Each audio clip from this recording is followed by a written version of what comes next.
Hey Adventure Kids, it is so great to see you this morning. Pascal, are you ready for today's Bible story?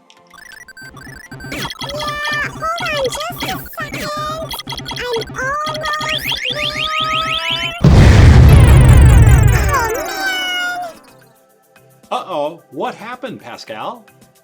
I must have played this level a billion times, but I can't figure out how to beat it. Oh well, at least it's just a game, right?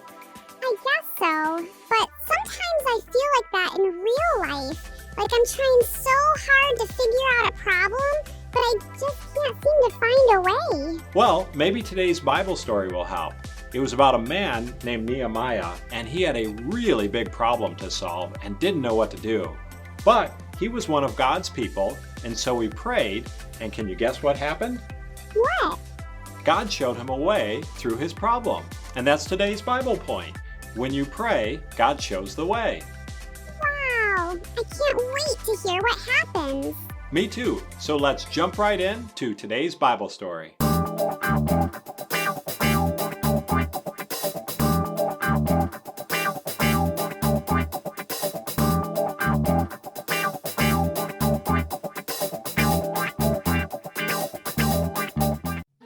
Nehemiah, one of God's people, had a good government job in Persia.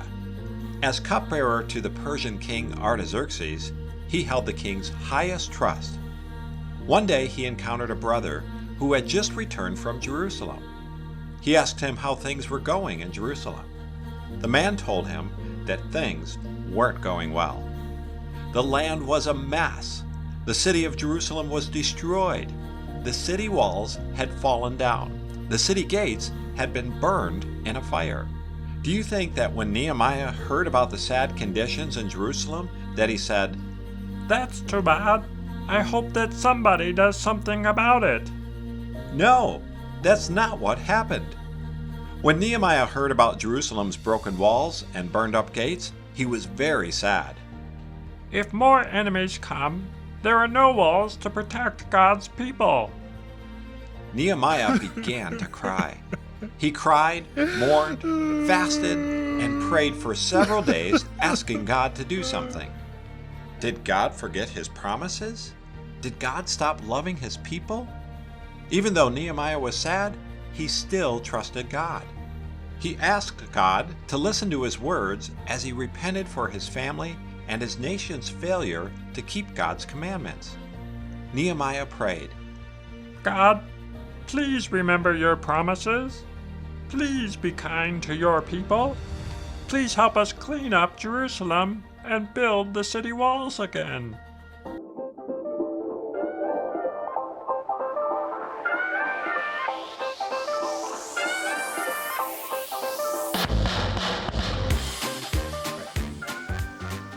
I'm so good at sleeping, I can do it with my eyes closed. Ah!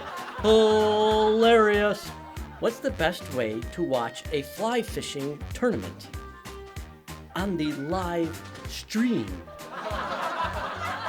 You know you like that one. Funny. What time did the man go to the dentist? At 2:30. That there was funny. Albert out. Peace.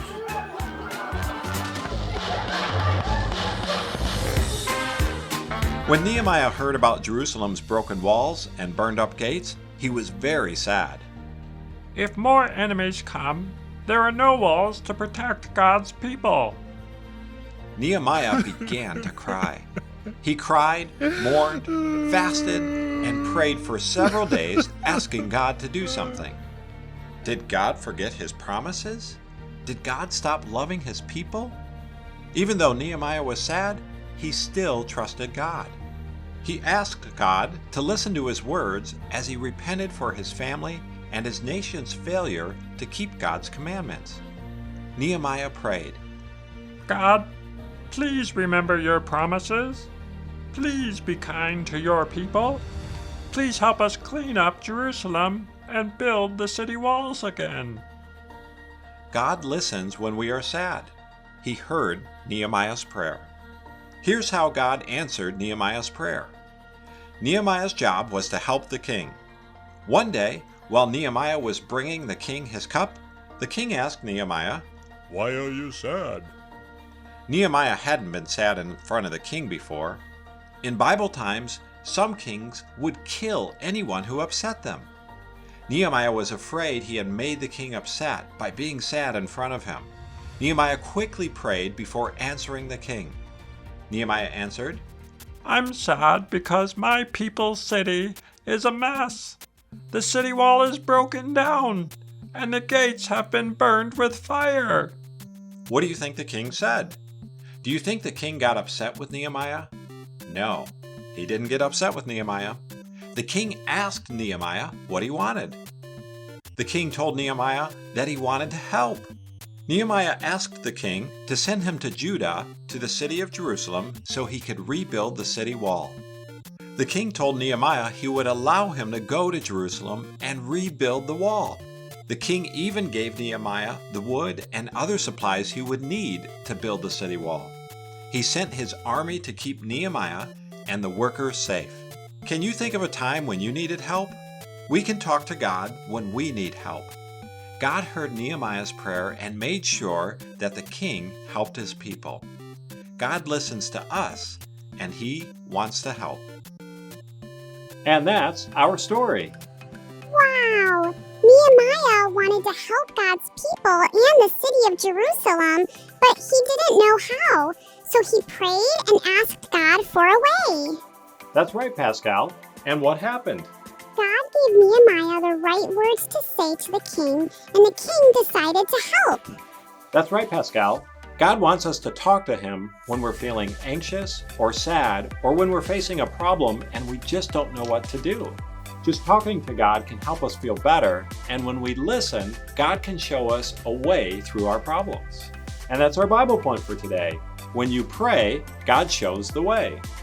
So, do you think God will show me how to defeat the armored dragon at the end of this level? Well, I'm not sure about that, Pascal, but you know what? I'm pretty good at this game. Let me see if I can help. Thanks, Pastor Steve. You bet. Have an adventurous week, everyone.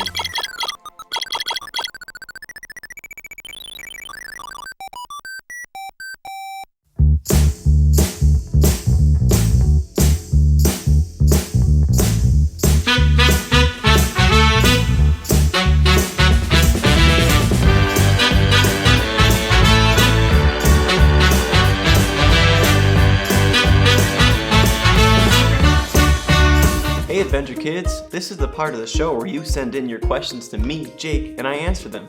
So let me grab my mailbag.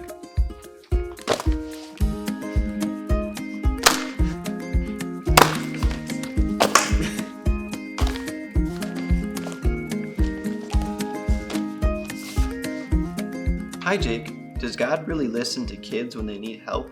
Or does he just listen to grown-ups? From Jeremiah. That is an awesome question.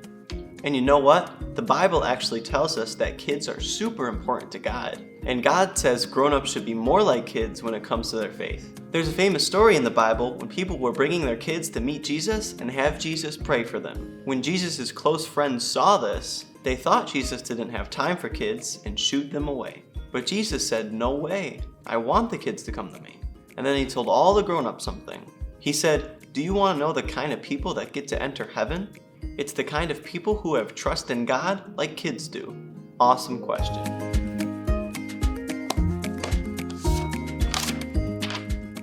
Hi Jake, can you do the backwards word challenge game? From Mackenzie. That is an awesome question. Let's find out. Alright, backwards word game. I'm not sure what this is, but let's give it a try. All right, Jake. So I've got an app here that lets us record something and then it plays it backwards, plays it in reverse. So we're going to see if you can say some words and try to say them backwards so that when we flip it, it sounds like the real word. Let's start with your name. Can you say your name backwards so that when we flip it, you want to do just Jake? Jake. Jake. Jake. Ecadge.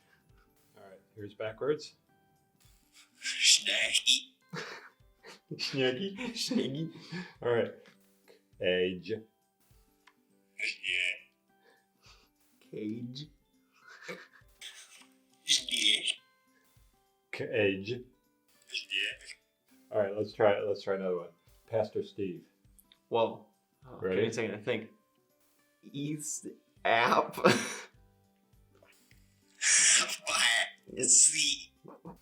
V8 Sit Sight. Yes, this Dave. Oh. Not bad. All right, let's try Adventure Kids. Whoa. Sneaker sniff niff. Venture against. Oh. That sounded really close. Yeah. Snicker, sniff, nip. Venture against. That is so cool. All right, so this is a fun little game that you can try at home. It was just a free app I downloaded called Reverse Play, and you can record something, see if you can say it backwards, and how well you do. Nice, neat, by lot. So remember, if you have a question for me, Jake, just go to the website takeawaywithjake.com and I'll be happy to answer your question right here on the show.